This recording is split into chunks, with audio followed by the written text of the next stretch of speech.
Assalamualaikum Mamis. Hari ini Mama mau sharing bukan tentang masakan, tapi tentang pengetahuan dasar pembuatan kue kering.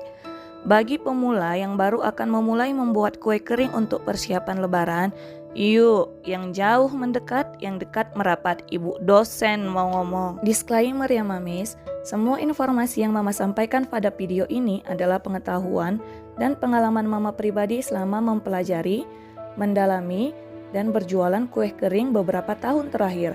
Pembahasan ini di luar bidang keahlian Mama sebagai dosen pendidikan matematika. Jadi jika terdapat informasi yang salah, tolong sampaikan di kolom komentar dengan baik dan sopan ya Mamis. Kita masuk ke pembahasan pertama, yaitu butter.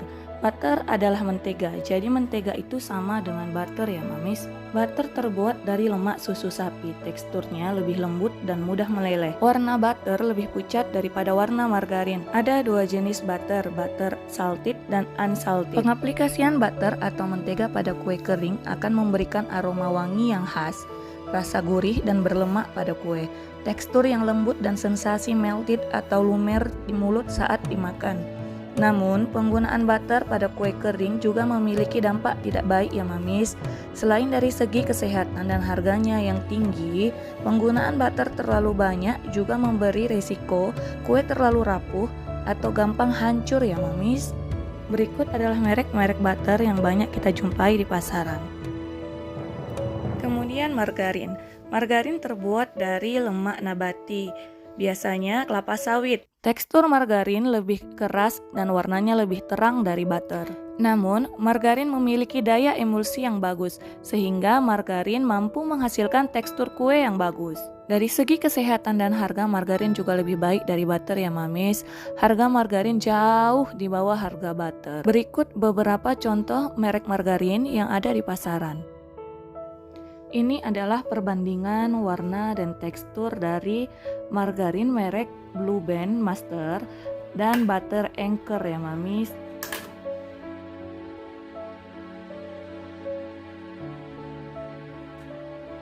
Selanjutnya butter mix. Butter mix adalah campuran butter dan margarin.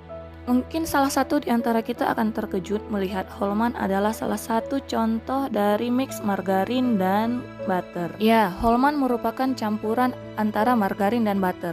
Sudah tertulis jelas di kemasannya ya Mamis. Jadi di pasaran selama ini sering dikatakan bahwa Hellmann's adalah butter. Namun itu salah ya Mamis. Jadi menurut saran Mama, kalau Mamis memilih untuk menggunakan Hellmann's pada kue kering, jangan lagi dicampur dengan margarin, karena Hellmann's sendiri sudah merupakan campuran antara margarin dan butter. Nah, kemudian ada Palmia Royal, si murah meriah yang sering kita jumpai di pasaran ya Mamis. Mama pribadi lebih sering menggunakan Royal Palmia dibandingkan dengan dua merek lainnya ya Mamis. Selain harganya lebih murah, Royal Palmia juga lebih mudah didapat. Sering muncul pertanyaan yang membandingkan antara Blue Band Cake and Cookie dengan Palmia Royal. Lebih bagus mana ya antara Blue Band Cake and Cookie dan Palmia Royal? Sebenarnya kedua komparasi dua brand ini tidak berimbang ya Mamis. Kalau menurut bahasa anak zaman sekarang, not apple to apple. Kenapa? Karena yang satunya margarin beraroma butter, sedangkan yang satu lagi margarin dan butter. Jelas ini tidak akan berimbang. Dari segi warna dan tekstur, jelas keduanya berbeda. Warna Palmia Royal lebih pucat daripada warna Blue Band Cake and Cookies. Tekstur Palmia Royal lebih lembut daripada Blue Band Cake and Cookies. Kemudian ada istilah rom butter. Rom butter itu sama dengan butter. Namun di pasaran rom butter sering diartikan dengan BOS atau butter oil substitute. BOS adalah butter oil substitute, terbuat dari minyak nabati sama seperti margarin tanpa ada tambahan air dan garam, hanya lemak nabati dan beta karotin. Karena kandungannya yang minim air dan garam membuat BOS mirip seperti butter, sehingga BOS mampu menjadikan hasil akhir kue mirip seperti saat kita menggunakan butter. Harga BOS juga jauh lebih murah dibandingkan butter. Dan bagi mamis yang memiliki alergi pada susu sapi dan turunannya, namun menginginkan aroma dan tekstur kue kering yang lumer seperti menggunakan butter, BOS bisa dipakai sebagai alternatif walaupun rasa dan aromanya tidak akan 100% sama. Berikut adalah beberapa contoh merek BOS yang sering kita jumpai di pasaran. Jadi mulai sekarang hati-hati ya mamis. Jika mamis memang menginginkan butter, sebaiknya langsung sebutkan mereknya saja. Karena kalau mamis sebut room butter, biasanya akan dikasih BOS, butter oil substitute. Biasanya BOS ini identik dengan butter kiloan.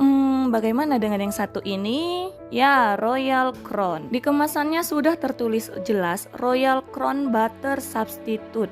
Royal Crown masuk ke dalam BOS, Butter Oil Substitute. Memang dari segi warna dan tekstur, Royal Crown ini lebih mengarah ke butter daripada BOS. Dari segi harga, Royal Crown juga lebih tinggi dibandingkan dengan merek BOS lainnya. Royal Crown terbuat dari lemak nabati. Jadi ini aman bagi mamis yang menderita alergi pada susu sapi. Dan Royal Crown bisa dijadikan pilihan utama bagi mamis yang ingin mendapatkan tekstur dan aroma butter namun dengan harga yang lebih ekonomis. Kesimpulannya, pakai butter, margarin, atau BOS? Jawabannya kembali ke selera masing-masing dan hasil akhir apa yang mamis inginkan. Kalau mamis menginginkan kue yang kokoh dan harga yang lebih ekonomis, mamis bisa menggunakan full margarin. Tapi kalau mamis menginginkan kue yang beraroma khas susu, lemak, lumer di mulut, dan bisa mengeluarkan biaya lebih, mamis bisa menggunakan full butter. Namun ingat juga resikonya. Penggunaan full butter pada cookies membuat tekstur kue terlalu rapuh. Nah, kalau mamis menginginkan tekstur kue yang lebih kokoh namun masih beraroma butter dan melted di mulut, mamis bisa memix antara margarin dan butter. Perbandingan yang biasa mama pakai adalah margarin banding butter. 60 banding 40 atau 70 banding 30, maksimal 50 banding 50. Mama tidak pernah memakai perbandingan di atas 50 banding 50. Lebih banyak butter, misalnya 70 butter, 30 margarin. Mama tidak pernah seperti itu.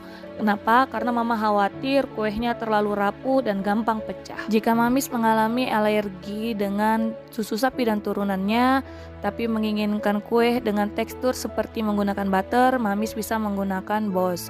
Atau mamis ingin berjualan dengan harga yang lebih ekonomis, mamis juga bisa menggunakan BOS.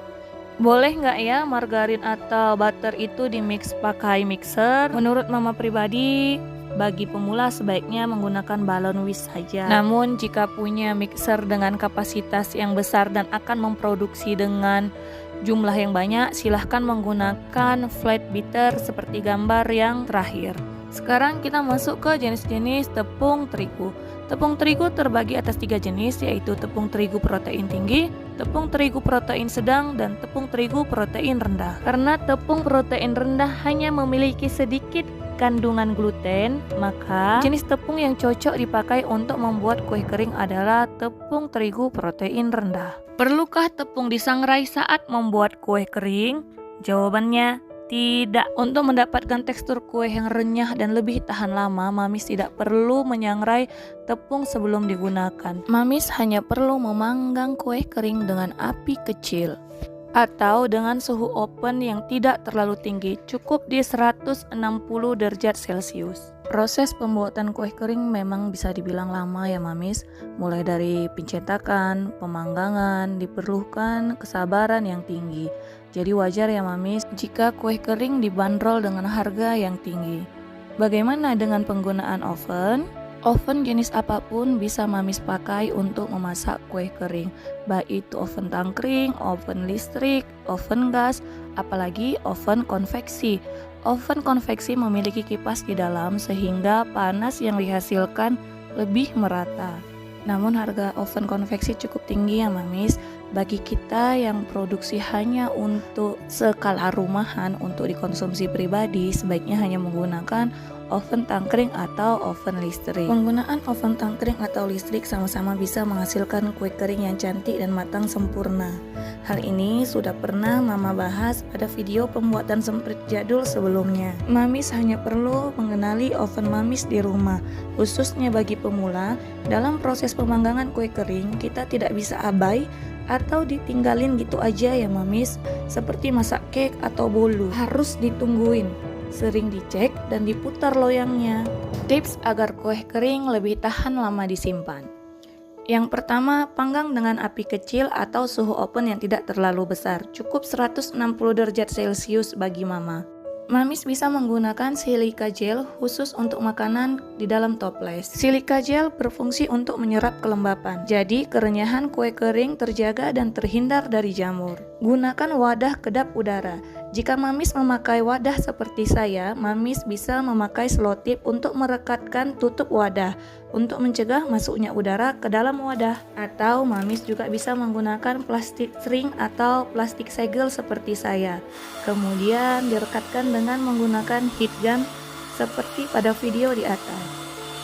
Sekian sharing dari saya, semoga bermanfaat bagi kita semua ya Mamis. Semoga ada ilmu yang Mamis ambil dari apa yang saya sampaikan. Assalamualaikum.